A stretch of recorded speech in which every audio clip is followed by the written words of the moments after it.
Assalamualaikum warahmatullahi wabarakatuh. Perkenalkan, nama saya Radiani Fitri dari kelas 2 BPG PAUD NIM 2010-1261 216 Universitas Lambung Mangkurat. Pada kesempatan kali ini, saya akan menjelaskan dan menampilkan hasil karya yang saya buat, yaitu maket guna memenuhi tugas pengelolaan lingkungan belajar yang diampu oleh Ibu Kristi Anggraini MPD. Baiklah, langsung saja. Model pembelajaran sentra merupakan model yang ditunjukkan untuk merangsang seluruh aspek kecerdasan anak atau kecerdasan jamak melalui bermain yang terarah. Model pembelajaran sentra adalah pendekatan pembelajaran yang dalam proses pembelajarannya dilakukan di dalam lingkaran atau circle times dan sentra bermain. Pengelolaan lingkungan belajar adalah suatu proses mengkoordinasikan dan mengintegrasikan berbagai komponen lingkungan yang dapat mempengaruhi perubahan perilaku anak sehingga dapat terfasilitasi secara baik. Pengelolaan diartikan sebagai segala usaha yang diarahkan untuk mewujudkan suasana belajar yang efektif dan kondusif dalam mencapai tujuan belajar anak agar seluruh potensi anak dapat berkembang dengan baik. Yang pertama, sentra imtak. Sentra imtak atau sentra keagamaan adalah sentra yang mengenalkan peribadahan yang dianut oleh anak.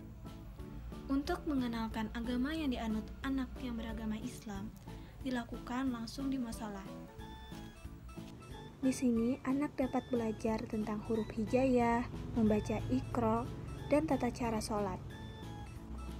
Pemilihan warna dinding yang saya ambil yaitu warna hijau dan kuning, karena memberikan kesan ketenangan dalam memahami ajaran agama yang dianut oleh anak. Yang kedua, sentra balok. Sentra balok memfasilitasi anak untuk mengembangkan pengetahuan dan keterampilan berpikir matematika, pola, bentuk geometris, hubungan satu dengan yang lain, penambahan, pengurangan, pengalian, dan pembagian, melalui kegiatan membangun dengan balok. Saat anak menggunakan balok, ia akan merasakan berat ringan, panjang pendek, dengan tanpa dipaksa anak mengenal bentuk dan konsep-konsep lainnya. Pemilihan warna tembok yang saya ambil yaitu warna merah muda, biru, dan merah. Ini agar anak merasa tenang, bersemangat, dan santai dalam melakukan pembelajaran.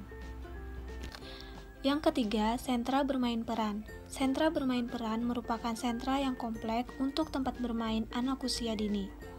Sebagai proses melatih fungsi kognitif seperti mengingat, mengatur diri sendiri, mengembangkan kemampuan berbahasa, meningkatkan kemampuan fokus atau konsentrasi, merencanakan, menentukan strategi, menentukan prioritas, mengembangkan gagasan, dan keterampilan-keterampilan lainnya.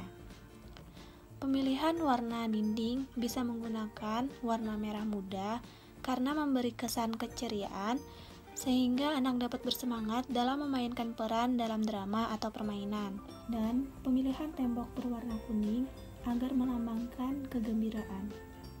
Beberapa perlengkapan dan material yang diperlukan dapat mencakup permainan rumah tangga seperti kompor, teko, panci, dan lain-lain, dan alat-alat yang berkaitan dengan profesi seperti dokter, koki, polisi.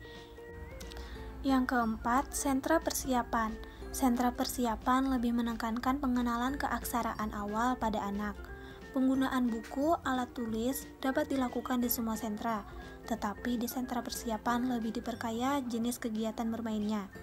Pada kelompok anak paling besar yang segera masuk sekolah dasar, frekuensi main di sentra persiapan lebih banyak. Kegiatan persiapan dapat juga diperkuat dalam jurnal siang. Dan juga, sentra persiapan adalah pusat kegiatan bermain untuk mempersiapkan anak mengenal tulisan, huruf, dan menghitung. Kegiatan ini guna membantu anak mempersiapkan diri untuk memasuki sekolah dasar. Yang kelima, sentra bahan alam. Sentra bahan alam kental dengan pengetahuan sains, matematika, dan seni.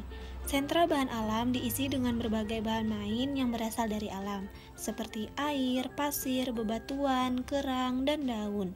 Di sentra bahan alam, anak memiliki kesempatan menggunakan bahan main dengan berbagai cara sesuai pikiran dan gagasan masing-masing, dengan hasil yang berbeda. Gunakan bahan dan alat yang ada di sekitar, tetapi harus diperhatikan keamanannya. Bahan dan alat yang digunakan anak harus bebas dari bahan beracun atau binatang kecil yang membahayakan. Yang keenam, sentra seni dan musik. Sentra seni dan keterampilan tangan harus memiliki tempat untuk memajang hasil karya anak secara individu atau kelompok. Tempat memajang karya anak dapat berupa tembok atau papan. Perlengkapan yang dapat digunakan di sentra seni seperti pensil warna, krayon, gunting, lem, dan sebagainya. Pemilihan warna dinding yang saya ambil adalah warna kuning agar mengesankan keceriaan. Pada tembok, saya berikan lukisan batik khas Kalimantan Tengah agar memberikan pembelajaran secara tidak langsung kepada anak bahwa setiap daerah memiliki budayanya masing-masing. Kemudian, sentra musik. Sentra musik merupakan sentra yang digunakan untuk mengenalkan berbagai bunyi ataupun suara. Perlengkapan dan bahan yang dibutuhkan untuk sentra musik dapat mencakup alat musik yang dapat dimainkan oleh anak, seperti piano, gitar, drum, dan lain-lain. Sentra pasir dan air sebaiknya ditempatkan di luar ruangan atau outdoor. Sentra ini sangat kaya dengan konsep-konsep matematika dan sains. Anak belajar penuh kosong dan sebagainya. Dalam sentra sains, anak-anak mengenal konsep sebab akibat secara langsung atau hands-on experience. Mereka dapat melakukan eksperimen dan mengeksplorasi apapun yang mereka inginkan. Lingkungan outdoor juga sangat diperlukan untuk anak usia dini karena anak dapat beradaptasi langsung dengan alam. Anak mendapatkan pengalaman yang unik, misalnya skrense yang datang dengan sendirinya secara natural, yaitu bereksplorasi dan mengobservasi dengan tangannya sendiri. Anak dengan langsung dapat melihat perubahan warna, memegang pohon, mendengar suara hewan, dan mencium udara segar setelah hujan. Anak menggunakan semua perasaan mereka untuk belajar tentang dunianya.